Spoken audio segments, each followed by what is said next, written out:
ಕಾರಲ್ಲಿ ಕಾಸಿಲ್ಲ, ವಾಟರ್ ಇಲ್ದೆ ಕ್ವಾರ್ಟರ್ನ ಕುಡಿಯೋದು ಬೇಕಾ ಮಗ?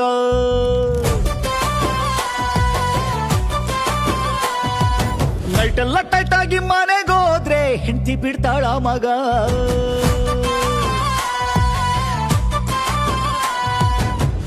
ಗರ್ಲ್ ಫ್ರೆಂಡ್ ವಾಟ್ಸಪ್ ಚಾಟಿಂಗು ಹೆಂಡತಿಗೆ ಸಿಕ್ಕಾಗ ನಮಗಂತ ವಾಣಿ ವಯಸ್ಸು.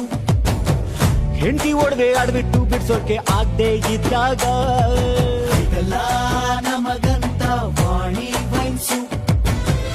ಮಕ್ಕಳ ಸ್ಕೂಲ್ ಫೀಸಿಗೂ ಯೂನಿಫಾರ್ಮ್ಗೂ ದುಡ್ಡಿಲ್ಲ, ಮಾವಿನ ತೋಪಲ್ ಫಂಡ್ ತಗೊಂಡು ಫೈನು ಕಟ್ಟಕ್ಕಾಗ್ತಿಲ್ಲ. ಪಕ್ಕದ ಮನೆಯವಳು ಗೋಲ್ಡು ನೋಡಿ ನನ್ ಹೆಂಡತಿ ಕೇಳ್ದಾಗ, ಅವಳ ರೇಷ್ಮೆ ಸೀರೆ ನೋಡಿ ನನ್ ಹೆಂಡತಿ ಗೋಳು ಬ್ಯಾಡ. ಮಮ್ಮಿ ಡ್ಯಾಡಿ ಬರೋ ಪೆನ್ಷನ್ ಡಬಲ್ ಆಯ್ತು ಅವರ ಮೆಡಿಷನ್. ಶೂನ್ಯದ ಲೈಫ್